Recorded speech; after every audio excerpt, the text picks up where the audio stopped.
You know, one of the most important techniques to understand in supply chain is understanding your cost to serve, what it costs to serve different customers with different products all through your network. Okay, so why am I talking about this on a plane between Sydney and Bangkok? You'll understand in just a moment.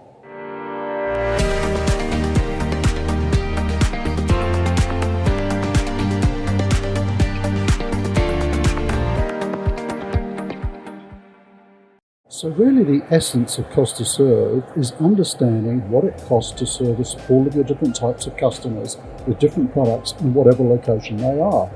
So why is an aircraft relevant? Well, I think it's a really great example of a business that understands its cost to serve right down to a minute level. So if you think about it, when people are traveling on a plane, there's all different types of classes of ticket. I think there's something like 14 different classes of ticket on most planes. Of course, you traditionally think of first class, business class, economy, discount economy, and so on. The really interesting thing to think about in terms of these different classes of ticket is, of course, they all come at different prices and they all come with very different offerings. So I happen to be standing up in the business class section of Qantas. And I will add that I don't often pay for business class, I use points.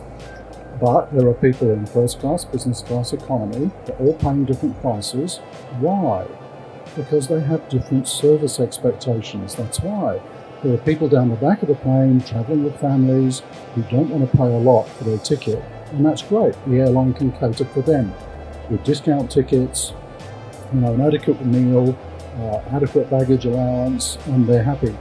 There are people up the front of the plane who actually are willing to pay a lot more for a much higher level of service.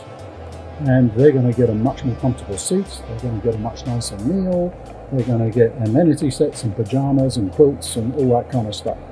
So why is this relevant to supply chain? Because your customers and your products and your supply chain follow exactly the same kind of rules.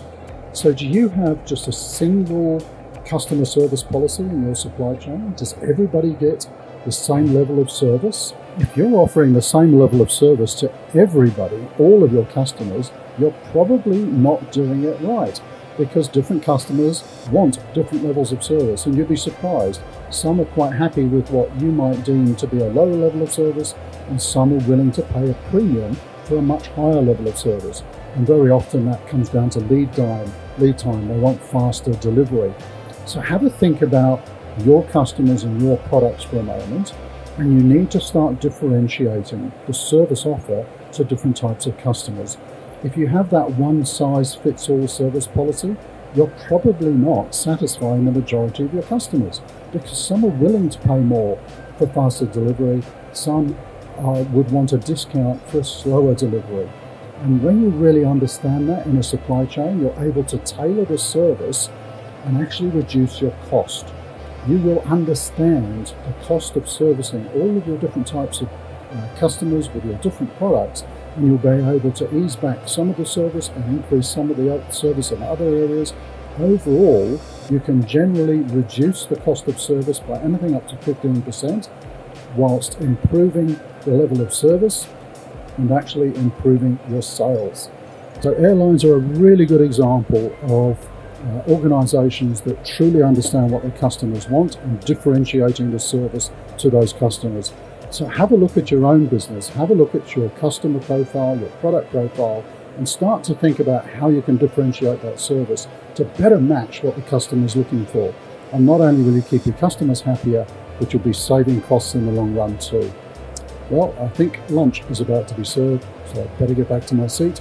And remember, if you like these videos, do comment if you want to know more about this particular topic, and do make sure you hit the subscribe button so you'll get our videos every week, and they generally come out on a Wednesday. I'll see you next week.